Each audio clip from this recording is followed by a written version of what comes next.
Hollow Knight is incredible. This is a fact for anyone that has played and stuck through the initial hours of this game. I bring up the need to stick with the game post the initial 2-3 hours because that's the make or break period for this game, or at least it was for me.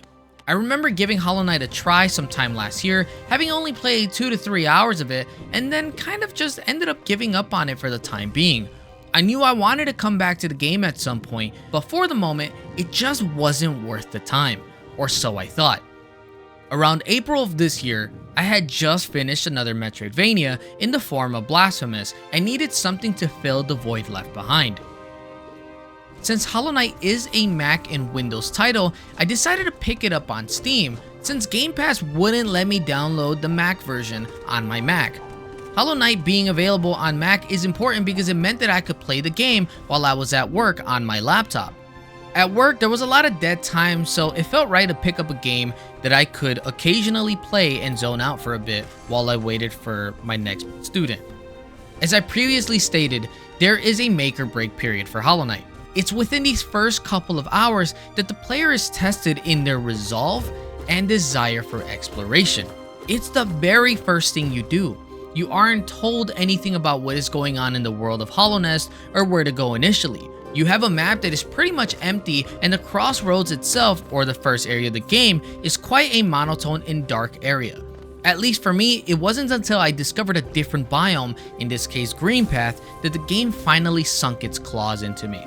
This was due mainly in part by the art design contrast between the two biomes that my appreciation for the world Team Cherry has crafted solidified, changing my mind on what it is a video game should be proficient in or what it should look to invoke in the player. The atmosphere, the world design, the intricate details that lend themselves to environmental storytelling, the music for each discoverable biome or lack thereof, the art panels that stack over one another that make you feel as though the two-dimensional world is 3D. I finally understood the essence of Hollow Knight that has garnered such a loyal and impatient fanbase. The essence is not combat, but exploration through movement. For a while now, I have made it a point to state that gameplay is king. In most cases, the weight of responsibility for gameplay has fallen on a game's combat system.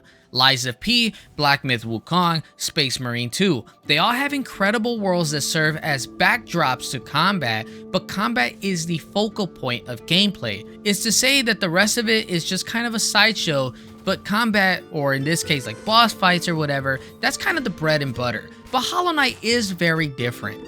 Yes, there are incredible boss fights in the game, and combat is quite smooth, responsive, and fun. But the fun of combat is derived from the world itself. It's to say that exploration is the essence of gameplay in Hollow Knight.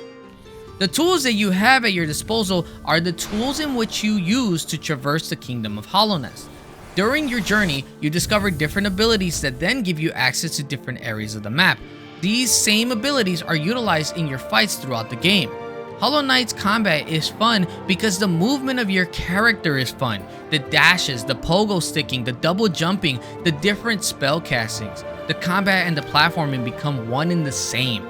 This concept of combat platformer is what makes Hollow Knight special, as not many games blend the two with such seamlessness. The only other game that comes to mind with this combo of combat platformer is Cuphead, which I believe to be a perfect game. Cuphead is different in that it's more of a run and gun platformer rather than a jump and slash platformer the way Hollow Knight is. They're both very different in execution, but it's the essence of boss and level design blended that bring out mobility as the center point of combat within its gameplay. This concept of combat platformer is greater emphasized when asking the fanbase as to what they think is one of the more memorable areas of the game, to which the answer is the Path of Pain. There is no combat going on here in the traditional sense of fighting enemies, but it feels as though you are fighting the obstacle course itself to reach your destination. In many of the fights in the Coliseum of Fools, half the battle is platforming or predicting where to best position yourself for the next enemy encounter or attack, or when is the best time to land where on what platform.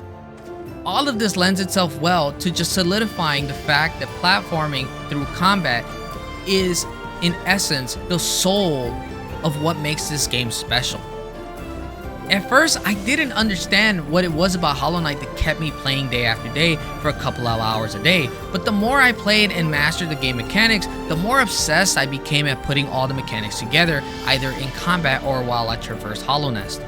Never has there been a game quite like Hollow Knight that so heavily incentivizes exploration, nor has there been a game that has implemented exploration mechanics in their combat to the same degree as the combat in Hollow Knight.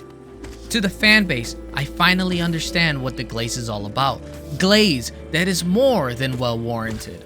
Now this video isn't so much a review of Hollow Knight. Hollow Knight is a near perfect game with an incredible story, replayability, value for money, great atmospheric artistry, and genre-defining gameplay.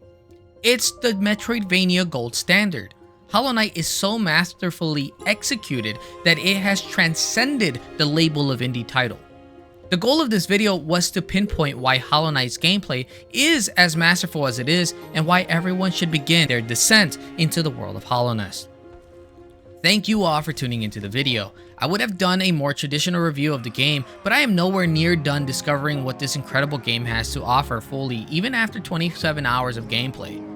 I have beaten the game, but there are multiple endings and much more to see with the multiple added DLCs. I hope you all have enjoyed the video, and I hope to see some feedback in the comments. Also wanted to let y'all know that I stream on Thursdays and Sundays. Thanks for watching y'all, and I'll see you in the next one.